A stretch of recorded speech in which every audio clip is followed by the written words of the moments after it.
Is curiosity extinct? You know, are we dying not in body but in spirit? Is that part of the human soul, the part that wonders, already gone? And if it is, what happens to the rest of us? What happens to the rest of our humanity? We live in a world that we know is the most connected it's ever been, right? That's not a new thing to say. You can learn about anything. You can watch stories from every corner of the planet. And yet, I don't believe that most people are interested in knowing about the world outside of themselves. You see this not just in media, but also how we engage with one another. Firstly, right, I have a friend who talks to me a lot about literature and the way that we've all sort of been chasing first-person narratives instead of third-person narratives. People are so interested in the pronoun I, not the pronoun they. Even though the I isn't them, they still need to be able to layer themselves underneath it. There's this concern that we don't know how to witness anymore. We only desire an ability to relate. And I think that's a problem, because if we can't see ourselves in something, we'll just turn away. We know we see this in film culture. You know, this is nothing new to say this, but we have an endless obsession with sequels and remakes and IP universes. We're so desperate to be comforted by what's familiar that we've stopped going looking for what's new and uncomfortable and unknown.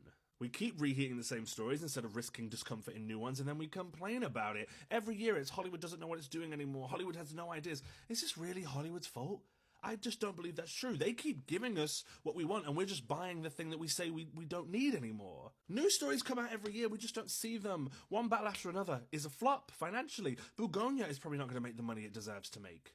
The top 10 highest grossing films of last year were sequels, IP, and animated franchises. You call me a pretentious git sometimes, but you know what? I'm telling you to go get what it is you're asking for. This isn't new to this page, of course. I've talked about it at the start of this whole TikTok journey. I used to make videos called Movies for People Who Say They Love Movies, but they've never seen to watch movies with black people. And because I was so annoyed at all of these cinephiles who were white, who would only know the cinema that looked like them and didn't care to learn about their brothers and sisters who had a different skin tone. And yesterday, I annoyed so many men by asking the simple question, do you really love TV, or are you just a casual viewer?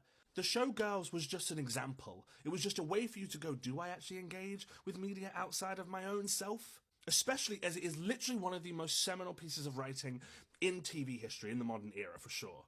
I'm sorry, but we've lost curiosity and we've replaced it with judgment, and this goes deeper than media. This, you see it in your daily life, people. I see so many videos on here from people who said, like, I made plans, 20 people, I gave them all notice, they all said yes, and then when the event came, a bunch of people bailed, a bunch of people ghosted, a bunch of people flaked. We all hear about that whole inconvenience, convenience is the cost of community thing. It seems no one's willing to pay that price. And I hear about it in dating all the time on here too. People are terrified to risk it in the unknown. As some of you know, I'm being pulled 4,000 miles away to Florida to see a woman because she's made me curious. And she's made me curious because she's curious. It lit a fire in me, you know, and I'm running to it. I need the heat of that fire. We all do. That willingness to ask and explore and to see and to chance it. You cannot build a better world if you stop asking questions about the one you're currently in. We're not explorers anymore. We're tourists. The minute we mapped all the land, we thought exploration was over. It's not, people. We should still be exploring, yes, places, sure, but also stories, and most importantly, one another and ourselves.